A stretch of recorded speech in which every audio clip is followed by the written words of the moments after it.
Thank you very much. It's a pleasure to be here. Thank you very much for inviting me, and also thank you very much for staying till what is, I know, the final session of the day, so well done for achieving that. So I'm going to talk about a kind of body of work I've been working on over the last few years, both during my time at Warwick and when I was at the Institute for Fiscal Studies, which is a research organisation in London, where I still spend a day a week. And the focus is going to be something which you're all going to be very familiar with, higher education participation and outcomes. And I'm going to focus particularly on the differences that we see between young people from different socioeconomic backgrounds in terms of how likely they are to go to university and how well they do once they are there, and indeed once they leave and join the labour market. So this graph is just to give you a bit of motivation for the talk. Each of these bars shows you the difference in participation rates between children growing up in the 20% richest families and the 20% poorest families. The blue bars are for participation, i.e. whether you went to university. The green bars are for whether you acquired a degree, i.e. whether you graduated. This cohort is a group of individuals who went to university in the late 1970s. This is for the late 1980s, this is for the late 1990s.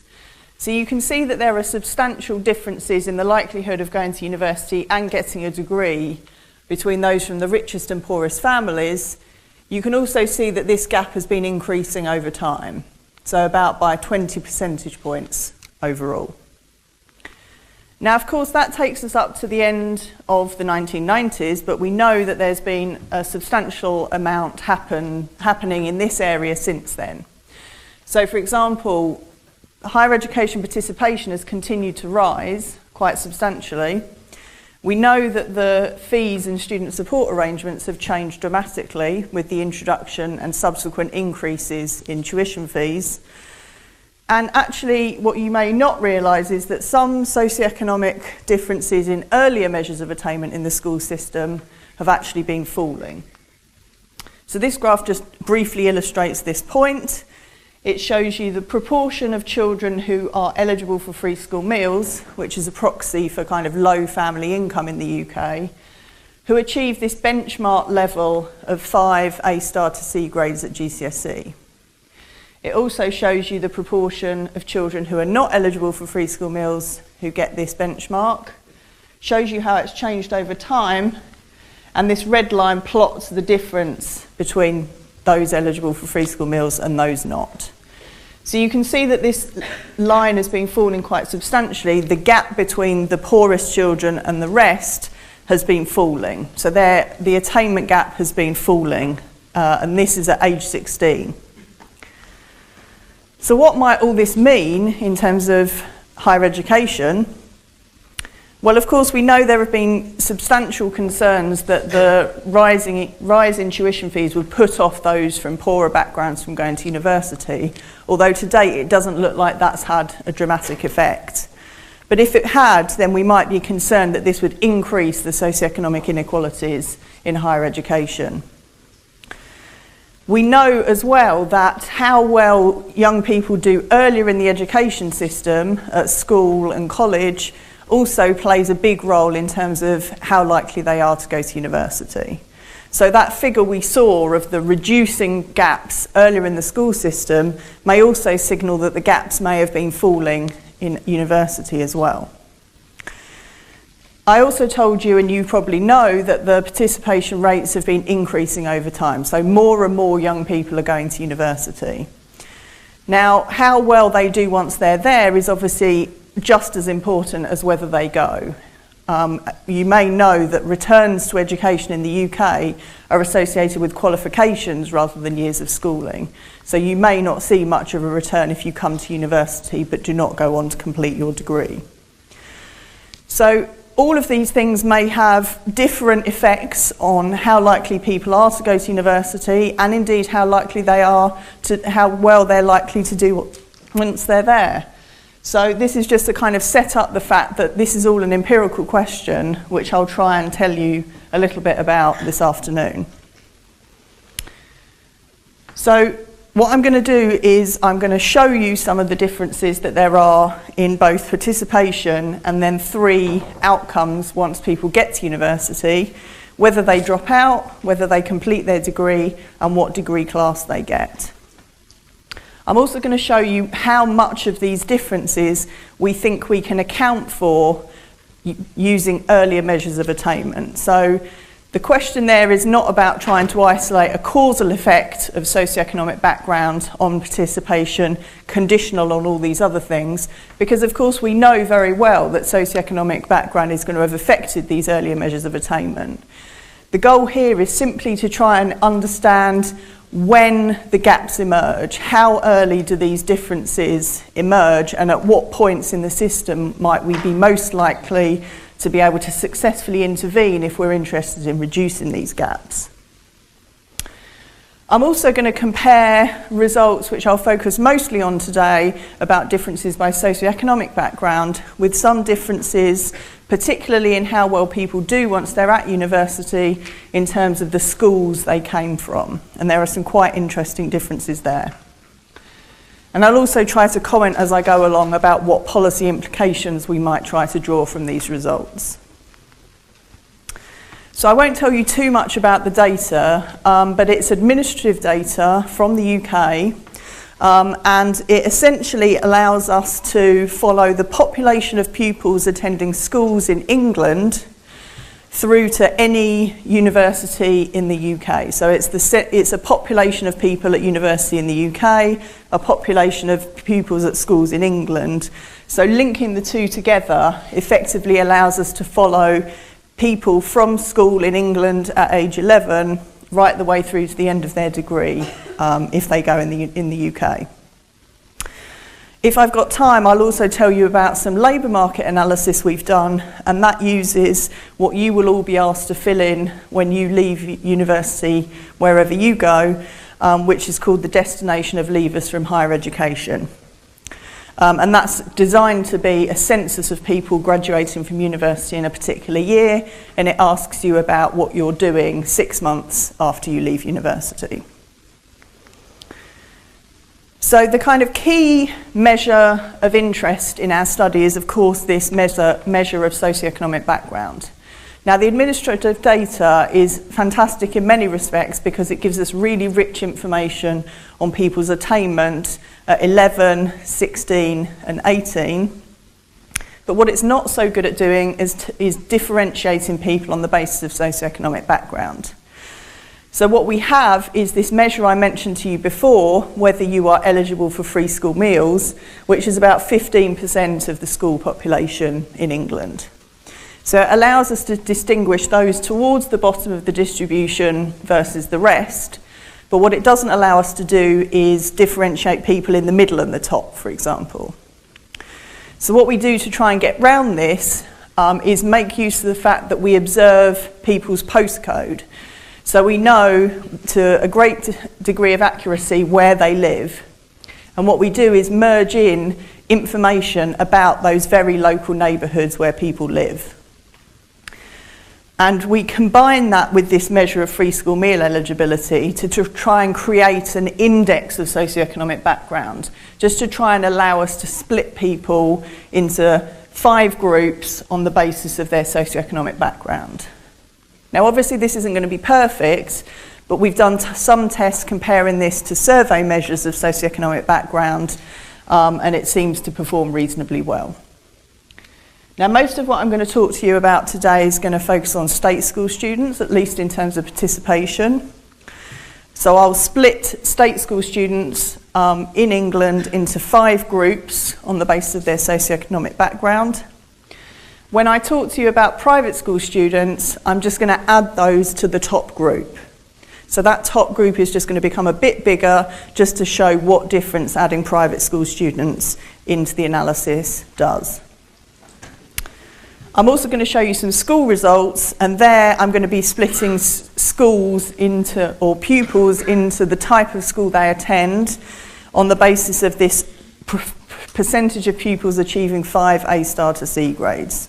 So pupils are just going to be split into the kind of 20% worst performing schools and so on up to the 20% best performing schools. So participation. What I'm going to define as participation is going to any UK university at 18, so straight leaving school or a year later. I'm also going to show you some results for what I call high status universities. This is a potentially controversial measure. You can think of any number of ways of splitting up universities, but here we're just taking the Russell Group, which is 20 universities, or it was before 2012, and then we're adding in any other UK university whose research excellence score was higher than the lowest amongst the Russell Group. So it's supposed to be a group of universities with high quality research. And that gives us about 40 universities in total. So this graph is just showing you over the period covered by our data, which is from 2004-5 to 2011-12, what happened to these two measures that I told you about. So the green line is the overall participation. You can see that it's been increasing over this period from about 30% of the cohort of 18 and 19-year-olds in 2005 to about 35% in 2011. This is the proportion going to these high status institutions. You can see it's remained relatively flat over this period at around 10%. So about a third of our participants are going to one of these high status institutions. This is just adding some information about socioeconomic differences as well. So the small dotted lines are those from the most deprived backgrounds, and these wider space dotted lines are those from the least deprived backgrounds. And again, the blue here is the high status institutions, the green is universities overall. And you can see that there are quite substantial differences depending on what kind of background you come from. And in fact, even by the end of the period, those from the least deprived backgrounds going to high status institutions, almost as many of them are going to a high status institution as those from the lowest socioeconomic backgrounds going to any university. So there's some quite big differences. But what hopefully you can also see is that some of these lines for those from the most deprived backgrounds are also increasing relatively rapidly. And in fact, what on this graph I'm doing is just plotting the difference between the highest and lowest socioeconomic background in these bars, and you can see that it's falling slightly over this period. So it's gone from about 40 percentage points in 2005 to about 37 in 2011. There's also been a small fall in the proportion the difference in the proportion going to high status institutions, but by much less than for participation overall. So this figure is just it's focusing in on that last year of data. It's just showing you what's happening across the whole distribution. You can see that these overall gaps are just the same as you saw on the previous graph, and then this is just plotting the underlying proportions of those from different socioeconomic backgrounds going to different universities. And the reason I wanted to show you this is because I said to date I'd been mostly focusing on those from state schools, and I'm now going to just add in those from private schools so you can see what difference that makes. So the only thing that's going to change is these two sets of bars here, because as I mentioned, I'm just adding them to the highest socioeconomic quintile group, and so the only thing that will change is that proportion, and then of course this difference between the highest and lowest.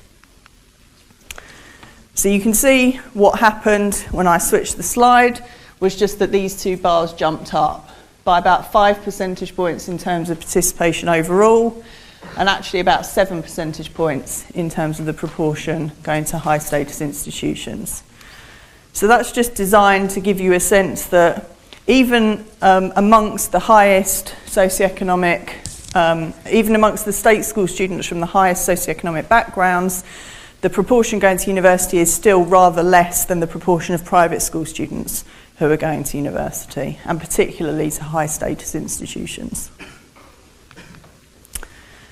So now I'm going to move on to talk about what is explaining these differences. And remember, I said before that this is not supposed to be uncovering a causal effect of socioeconomic background, but just showing you at what point in the life cycle these differences are emerging, if you like.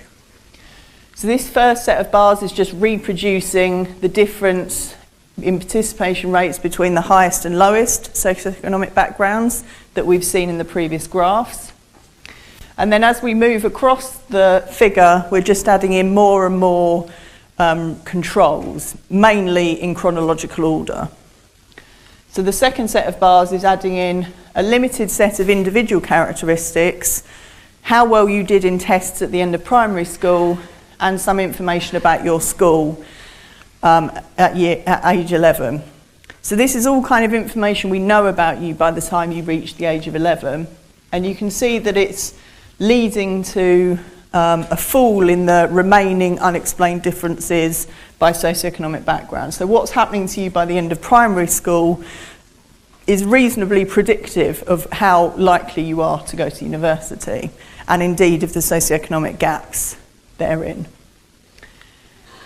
This set of bars is then adding in what happens to you at the end of secondary school, so how well you're doing at GCSEs. And again, you can see this is making a further substantial, it's having a further substantial explanatory role. So by the time we know what your GCSE results are at the age of 16, we have a pretty good idea of how likely you are to go to university, and therefore what the socioeconomic gaps look like. And if you add in how well you do at A-levels, it's not making a significant further difference. And that's probably because how well you do at the end of secondary school is very predictive of how well you go on to do at A-levels.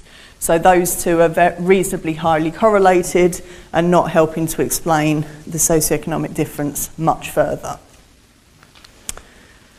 So I won't labour these points because I know we're short of time, but just to summarise and say that there are very large differences by socioeconomic background in terms of how likely you are to go to university. I'm sure that won't come as a major surprise to anyone in this room. What it also, I think, tells us from a policy perspective is that the time up until the end of secondary school is going to be really important if we're interested in trying to eliminate these differences. If you go into people at the age of 18 and try to encourage them to go to university, it's not going to make a massive difference except at the margins, because what seems to be really problematic is the fact that people have very different attainment by that point in time, and that's very difficult to overcome by age 18. So I'm now going to focus on what happens to people once they get to university. I'm going to focus on 3 outcomes: drop out in the first or the second year. Of course, these are only defined for people who go to university, and what I'm focusing on here is whether you leave university entirely, not just whether you transfer to a different institution. So it's equal to 1 if you leave university entirely, 0 if you transfer or stay in the same institution.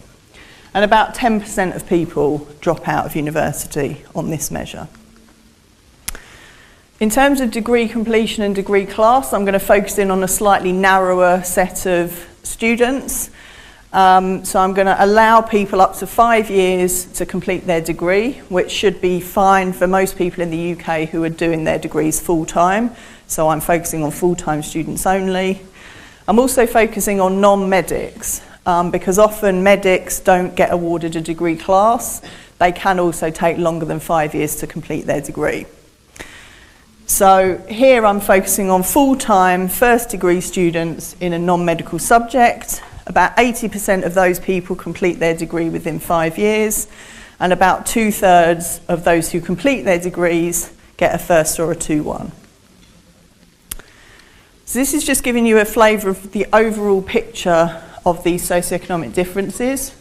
So here what we're doing is, instead of splitting people into 5 equally sized groups on the basis of this socioeconomic indicator, we're splitting people into 100 equally sized groups, into percentiles.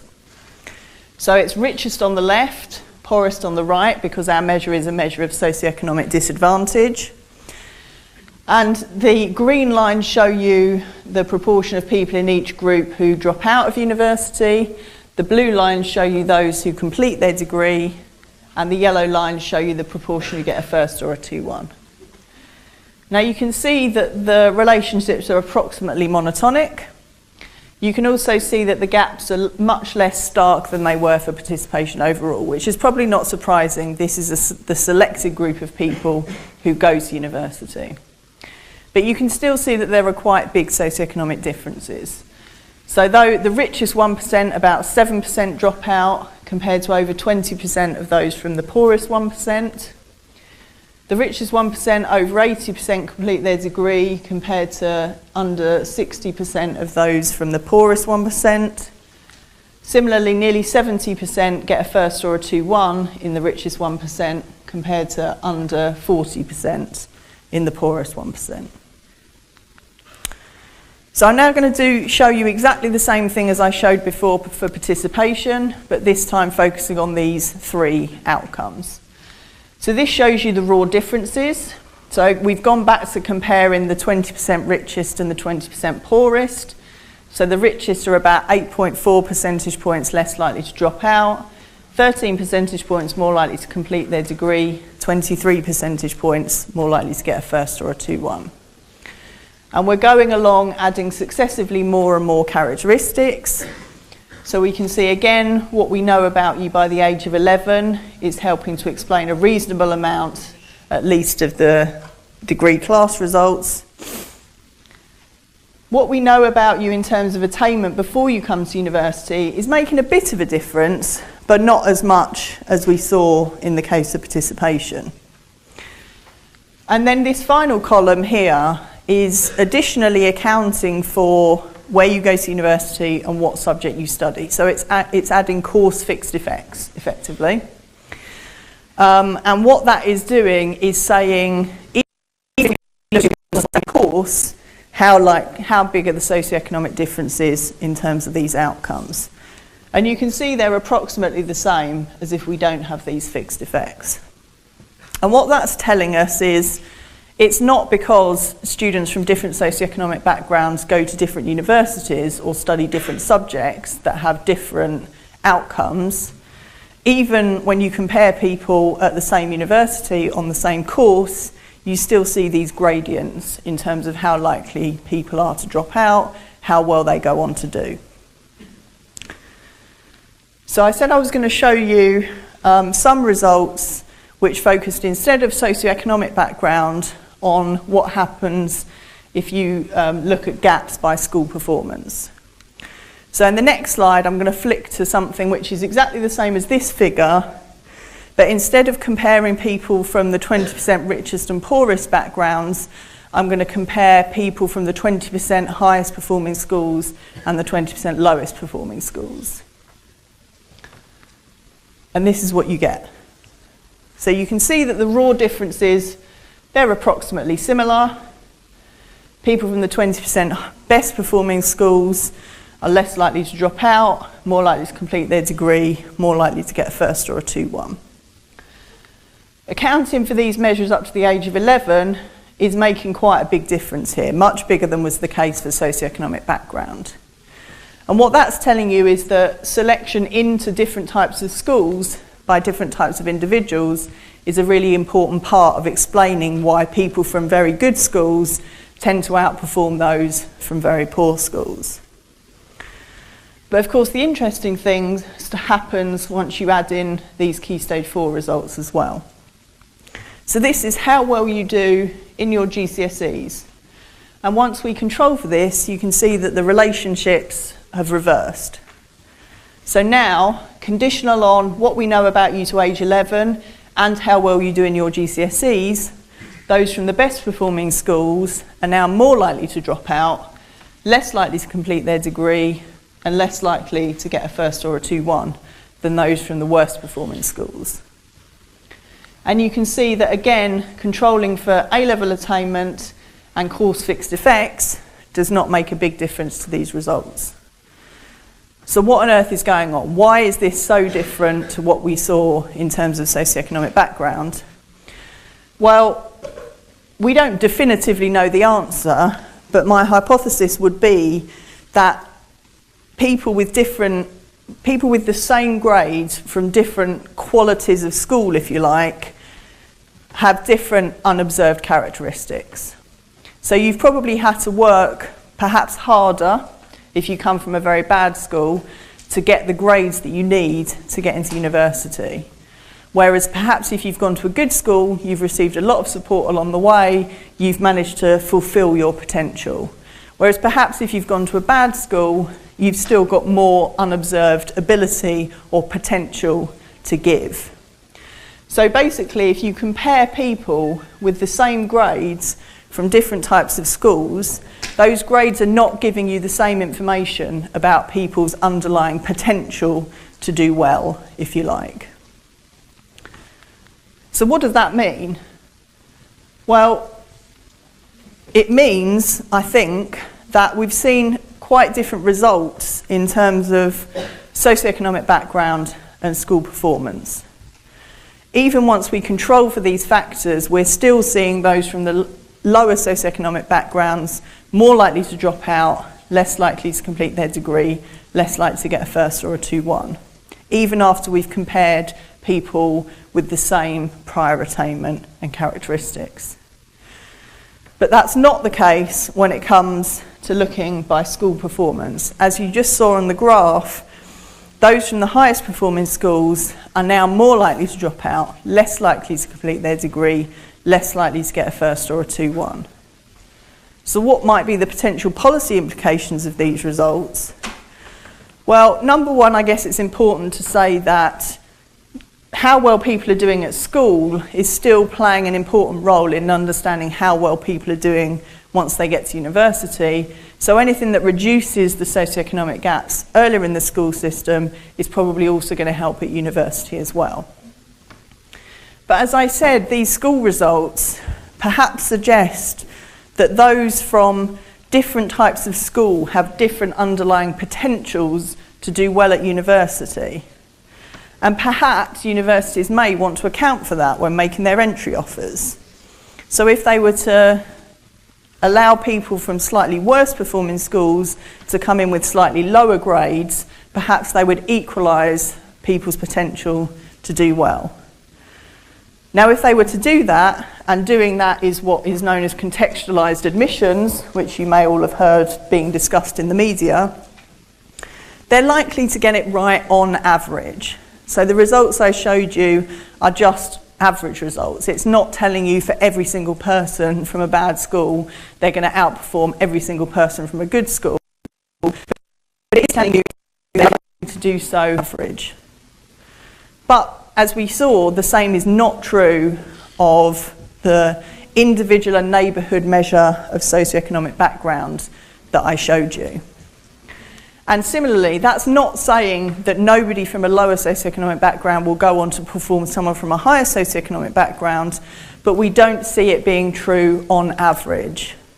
And that, of course, makes it much more challenging for universities to pick winners, if you like, to pick the people who they think will go on to do really well, who have high potential to do well.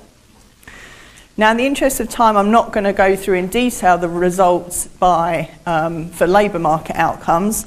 I'll just skip forward in the slides and go to the summary. So essentially what we do is we compare how well people from state and private schools do once they graduate from university in the first kind of 6 months or 3 years after they graduate.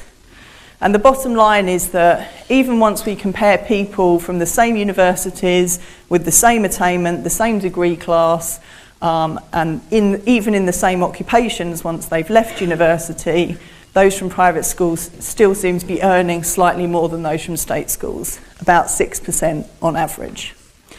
The question is why? We don't know the answer. Hopefully future research will help shed light on that. But of course that does raise the question of whether higher education and universities can really be the conduit for social mobility that a lot of policymakers hope they will be. Thank you.